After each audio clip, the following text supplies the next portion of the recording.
ಸ್ನೇಹಿತರೆ, ಈಗ ಸದ್ಯಕ್ಕೆ ಮುರುಡೇಶ್ವರದಲ್ಲಿದ್ದೇನೆ. ಕೋಲಾರ ಮುಳಬಾಗಿಲಿಂದ ಒಂದಷ್ಟು ವಿದ್ಯಾರ್ಥಿಗಳು ಪ್ರವಾಸಕ್ಕೆ ಅಂತ ಬಂದಿದ್ದರು. ಸೊ ನೋಡಿ, ದುರಂತ. ಒಟ್ಟು 4 ಜನ ವಿದ್ಯಾರ್ಥಿಗಳು ನಾಪತ್ತೆಯಾಗಿ ಎರಡು ಮೃತದೇಹ ಸಿಕ್ಕಿದೆ ಮತ್ತು 3 ಜನ ಇಂಜರ್ಡ್ ಆಗಿ, ನೀರಲ್ಲಿ ಮುಳುಗಿ ಇಂಜರ್ಡ್ ಆಗಿ ಅವರು ಈಗ ಸದ್ಯಕ್ಕೆ RNS ಆಸ್ಪತ್ರೆಯಲ್ಲಿ ಚಿಕಿತ್ಸೆಯನ್ನು ಪಡೀತಾ ಇದ್ದಾರೆ. ಇಲ್ಲಿ ಕಾರ್ಯಾಚರಣೆ ನಡೀತಾ ಇದೆ.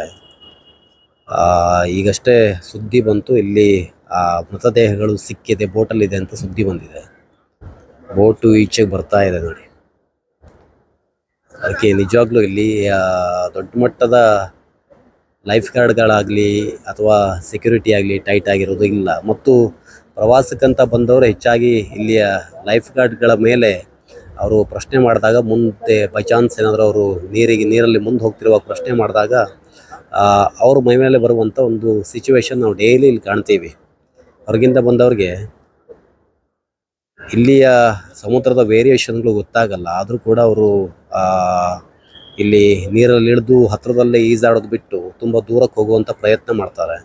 ಮತ್ತು ಯಾರಾದರೂ ಕೇಳಿದ್ರೆ ಲೈಫ್ ಗಾರ್ಡ್ಗಳು ಅವರನ್ನೇ ಪ್ರಶ್ನೆ ಮಾಡೋಕೆ ಹೊರಡ್ತಾರೆ. ಲೈಕ್ ಅವ್ರ ಇನ್ಫ್ಲುಯೆನ್ಸ್ ಬಗ್ಗೆ ಹೇಳ್ತಾರೆ.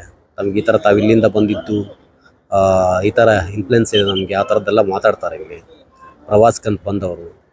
ಬಟ್ ಇಲ್ಲಿ ಶಾಲಾ ಪ್ರವಾಸಕ್ಕಾಗಿ ಬಂದವರಾಗಿತ್ತು, ಅವರು ಕೂಡ ಒಂಚೂರು ಜಾಗ್ರತೆ ವಹಿಸ್ಬೋದಾದಂಥ ಚಾನ್ಸ್ ಇತ್ತು. ಬಟ್ ಈ ಥರ ಅಷ್ಟೊಂದು ಮಕ್ಕಳನ್ನ ತಂದು ಸಮುದ್ರದಲ್ಲಿ ಬಿಡೋದು ಅಷ್ಟೊಂದು ಸಮಂಜಸ ಕೂಡ ಅಲ್ಲ. ಇಂಥದ್ದೊಂದು ದುರಂತ ಸಂಭವಿಸಿದೆ.